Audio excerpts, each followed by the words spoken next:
Most of us feel a sense of safety when visiting places in our communities that have been around for generations. But the innocent people in the stories I'm about to share with you would lose that sense of safety, and many of them would also lose their lives. These stories are hard to hear, so viewer discretion is advised. And with that being said, let's get into it. Imagine you're getting ready for work. It's a normal day, nothing out of the ordinary. You step out of your small home, perhaps after saying goodbye to your family, and you head to your job at a large garment factory. You clock in, start your shift, and everything seems fine. But what if I told you, in a matter of hours, the building you're standing in, a place you've gone to every day, is about to become the site of one of the deadliest industrial disasters in modern history? This is the story of the Rana Plaza collapse. Dhaka, Bangladesh, April 24th, 2013. Rana Plaza was an 8-story commercial building in the busy suburb of Savar on the outskirts of Dhaka. On any given day, this building housed over 5,000 workers, men and women who spent their days sewing clothes for some of the world's biggest fashion brands. But Rana Plaza wasn't just a factory, it was a time bomb.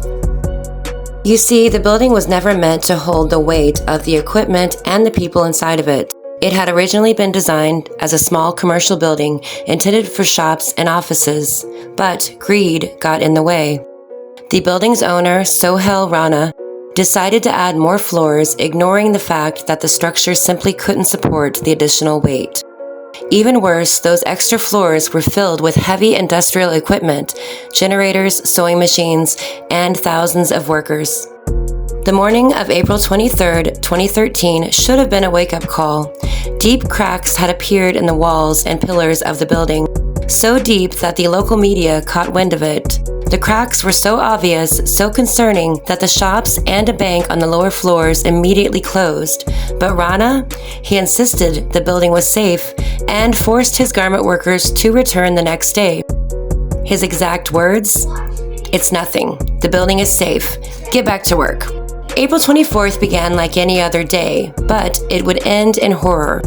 Around 8:45 a.m., just after the workday had begun, the power went out. The generators kicked in, and that's when it happened. The building shuddered and began to collapse. In a matter of seconds, the entire 8-story structure crumbled like a house of cards, trapping thousands of workers under tons of concrete and steel. Survivors described the moments of the collapse as a nightmare. Screams, darkness, dust so thick it choked them.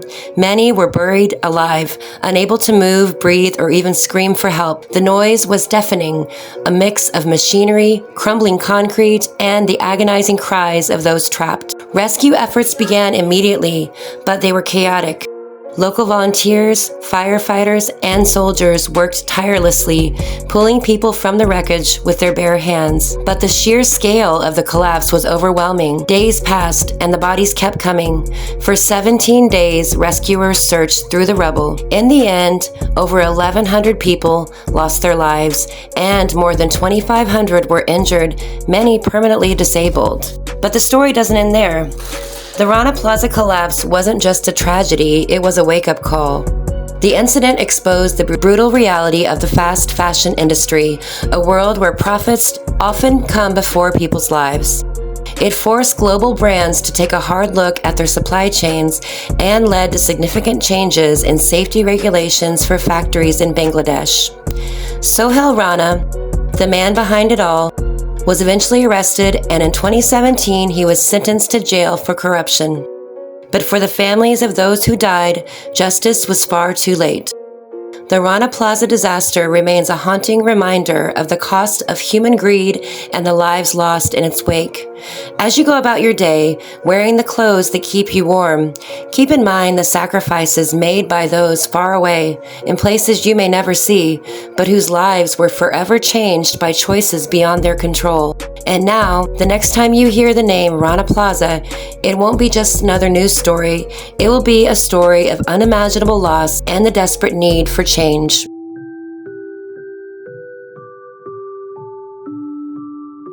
If you are walking through the busy streets of Morbi, a historic city in India, on the evening of October 30th, 2022, you might have noticed a seemingly ordinary scene. a crowd of people casually strolling across a suspension bridge that had spanned the Machu River for more than 140 years. What you wouldn't know, though, is that just moments later, this ordinary scene would turn into a nightmare, leaving over 135 people dead and the entire nation in shock. But before we get into the terrifying moments that would unfold on that fateful day, we need to go back and understand how a piece of history, once a symbol of pride, could become the epicenter of tragedy. The Morbi Bridge, also known as the Julta Pool, was a colonial-era structure built during British rule in 1880. This 230-meter-long suspension bridge was an engineering marvel of its time, swaying gently as it carried people across the river for more than a century. Over the decades, the bridge became not just a vital connection between parts of the city, but a cultural landmark, a symbol of Morbi's rich heritage. By the time 2022 rolled around, however, this symbol of heritage was in dire need of repair. The bridge had been closed for maintenance earlier that year, and just days before the tragedy, it was reopened to the public by a private company after some renovation work. Or at least that's what everyone was led to believe.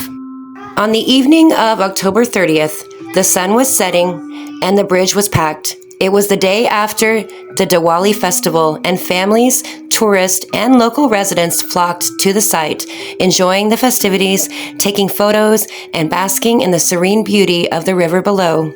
What none of them realized was that the bridge had been reopened without proper safety certification. Worse yet, the renovations were superficial, focusing more on aesthetics than structural integrity. Around 6:30 p.m., as the crowd on the bridge grew, people began to notice the structure swaying more than usual. What started as a gentle movement quickly turned into violent shaking. Then, without any warning, the cables supporting the bridge snapped. The entire structure collapsed in an instant, plunging hundreds of unsuspecting people into the murky waters below. In the chaos that followed, some managed to swim to the shore while others clung desperately to the remnants of the bridge, screaming for help. The Machu River, normally calm and serene, had turned into a deadly trap. Rescue efforts were launched immediately, but with darkness settling in and the river's current, many were lost in the waters before help could reach them. By the time dawn broke the next day, the full scale of the tragedy became apparent. Over 135 people had lost their lives, including women and children. It was one of the deadliest bridge collapses in recent history, and it raised serious questions. How could a bridge that had just undergone renovations fail so catastrophically? And who was responsible for allowing it to reopen without ensuring its safety? As investigations unfolded, a disturbing picture emerged. It turned out that the company responsible for the renovation had focused mainly on painting and cosmetic repairs, neglecting the crucial task of assessing the structural integrity of the bridge. Even more shocking was the fact that the bridge reopened without a proper fitness certificate from the local authorities. This gross negligence not only led to the collapse, but also exposed the deeper issues of corruption and lack of oversight that plagued the system. The Morbi Bridge collapse was a tragic reminder of the consequences of cutting corners and putting profit over people's lives. It was a disaster that could have been avoided, a preventable tragedy that claimed the lives of over 135 innocent people. But perhaps the most chilling part of the story is the realization that in the days leading up to the collapse, countless people walked across that bridge, unaware of the ticking time bomb beneath their feet. This tragedy left the people of Morbi, and indeed the entire nation of India, grappling with grief, anger, and a demand for accountability. And as for the Julta Pool, what was once a symbol of heritage is now a haunting reminder of a dark day in India's history.